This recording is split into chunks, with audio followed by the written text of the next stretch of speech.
Yo, how's it going? Welcome back to the show. This is You Made Roscoe. I am Roscoe, and today we're going to be doing a reaction to a video that is titled Caitlin Clark Might Join the Olympic Team After All.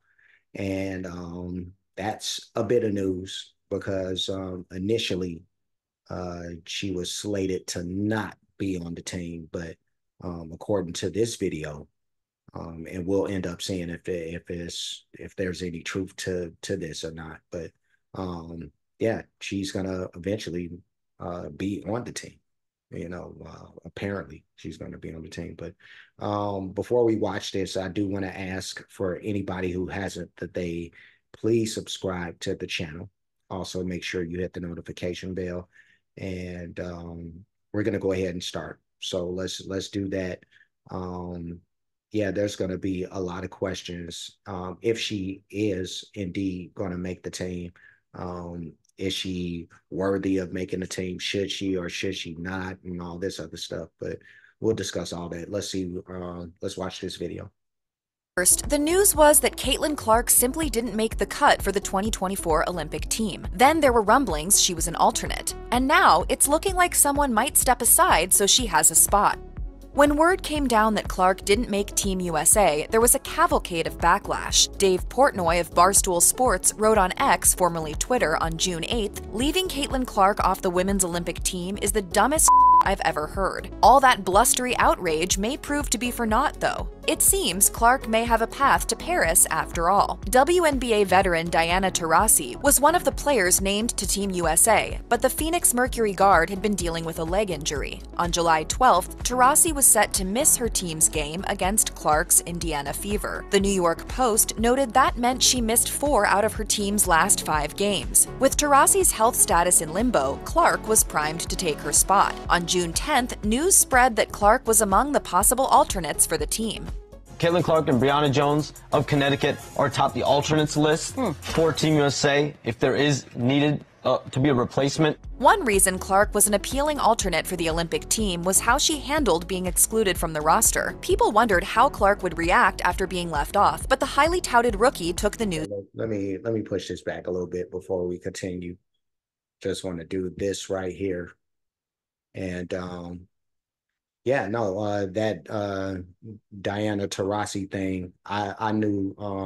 I was paying attention to that game, and I was just recently with her team playing against Caitlin's team, and she wasn't available for that game. And if she's one of the people that were chosen to be on that Olympic team, and if Caitlin's going to be her replacement, that I mean, I guess I'm cool with that. For one, I'm just getting used to this whole WNBA thing for real. Even though it's been around forever, just in recent times have a lot of people like really set their eyes on this thing. And the big reason for that one of the big reasons for that is Caitlin Clark, and her impact. And so I think because of where the women's game is, I think it's at first I wasn't mad at the idea of them leaving her off if it was just about her being a rookie. And with the Olympic teams, they want to send teams out there, who are familiar with each other and stuff like that. So I get that. But I'm just thinking about the impact that it'll bring, as far as forget about the revenue, because I think the revenue will go hand in hand with just the viewership and the eyes on the game that Caitlin would bring, if she was on an international stage. But let's keep this going. Oh, I don't know what happened right there. Let me push that back.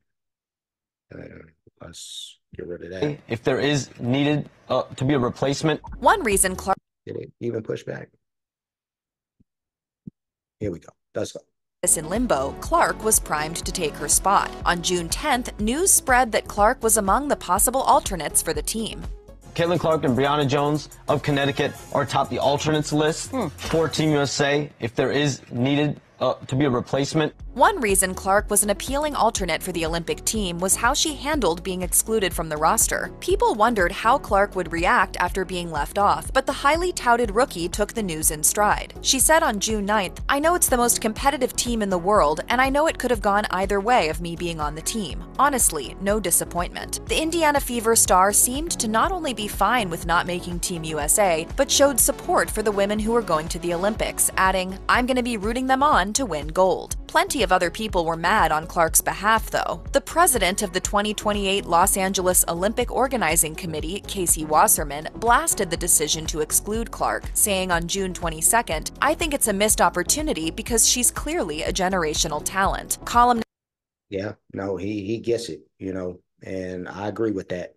Like, at first she didn't look like when she first came into the league, she didn't look so generational, but the more that she's getting comfortable, and I think that struggle that she was having was a struggle that she wasn't going to get beyond anyway, just because if you're new coming into anything, you're probably going to struggle. But once you adjust, and how you adjust is the thing, and she's been doing that, big time. And so lately she has been looking very much like the generational talent, like she doing everything out there. I can't even front. So let's continue.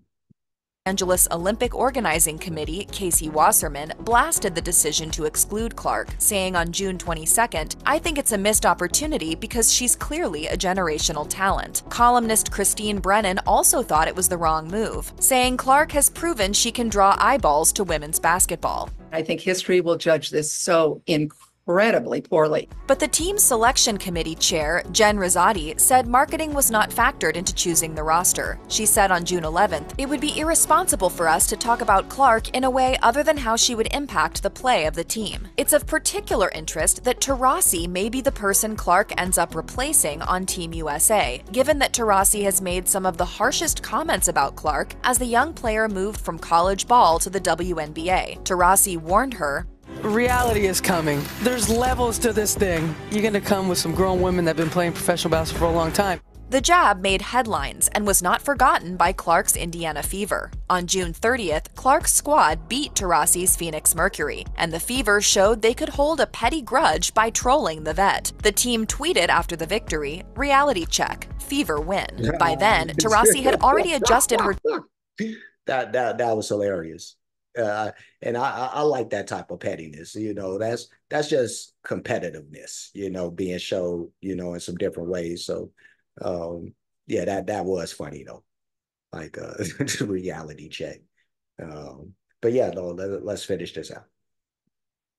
You're going to come with some grown women that have been playing professional basketball for a long time. The jab made headlines and was not forgotten by Clark's Indiana Fever. On June 30th, Clark's squad beat Taurasi's Phoenix Mercury, and the Fever showed they could hold a petty grudge by trolling the vet. The team tweeted after the victory, "Reality check, Fever win." By then, Taurasi had already adjusted her tone a bit when it came to Clark. On June 10th, she expressed sympathy when it was announced Clark wasn't on Team USA, saying of her own experience playing at the Olympics the first time in 2004, "I had to learn the ropes too." And after the Fever's win over the Mercury, Taurasi was even more complimentary, telling reporters that what Clark has accomplished in just her few months as a pro is nothing short of remarkable. All right. Good stuff. Good stuff. Let's push this back. Let's find a good shot of Caitlin because she is the star of the show. Where you at? Where you at, Caitlin? I want a better shot of you than that. I'll take this, even though your hair's down. I feel like I can get it. There we go. There we go. There go a shot. There's a shot right there. Bingo. Bam. Did that. And we twinning. So this was Caitlin Clark might join the Olympic team after all. And that was I think that's good news for the sport if this is really going to be a thing. If she ends up going, I think this will be a big joke in the arm for their sport. I think they need that big time. I think they really need to be, and it's kind of what the NBA did with Michael Jordan.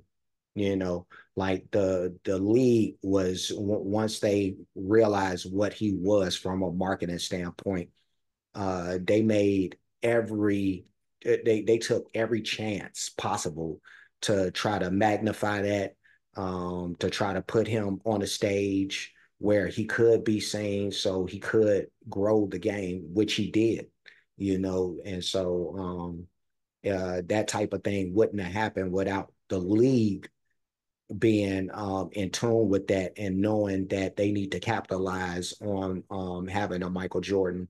And the WNBA could probably use that same thing with Caitlin. So, um, and the way that she's been playing lately, like I said, one of her last games, she struggled a little bit from the shooting standpoint, but like overall, like I think she's coming into her own and is gonna get better the more that she learns the league, the more that her teammates learn her, because she out here looking like Stockton, like prime Stockton with on the assist tip. And like the somebody in the comment section on one of my last videos I did with Caitlin, he came up with the perfect amalgamation.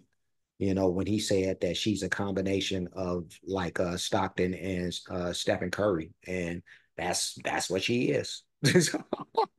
That's exactly what she is. She is Steph and John Stockton all in the same thing, which is like the craziest combination, a crazy combination. Like imagine the ultimate floor leader also being the ultimate shooter ever. Like that is crazy to think about. So if that's where Caitlin is headed, um, then the league needs to capitalize on her. So WNBA, y'all need to get on y'all thing and start putting her on a pedestal. Like for real. And it ain't even about like showing her favoritism or nothing like that. It's just about smart business, because I don't like to see like favoritism and that type of thing. I don't like to see that. But as a business, though, the WNBA really, really need to tread with this the right way. So I'm going to leave, but before I do, like, comment, subscribe, hit the notification bell, hit the share button, hit the playlist options. You'll pick basketball highlights and sports reactions. That's two separate playlists that you'll see this in. So you'll see this and everything else that I've reacted to that's sports related in those playlists. I do have playlists for other things. A lot of that stuff is music related, but as you can see, I step outside of that. So when you get the chance, check out the other playlists. Cash App, $ you made Roscoe, PayPal at you made Roscoe. Super thanks option is available for those who like to show their support or appreciation for what's being done on the page. And that's it. That's everything. I'm done. I will see you guys again soon. So until next time, be safe and be good.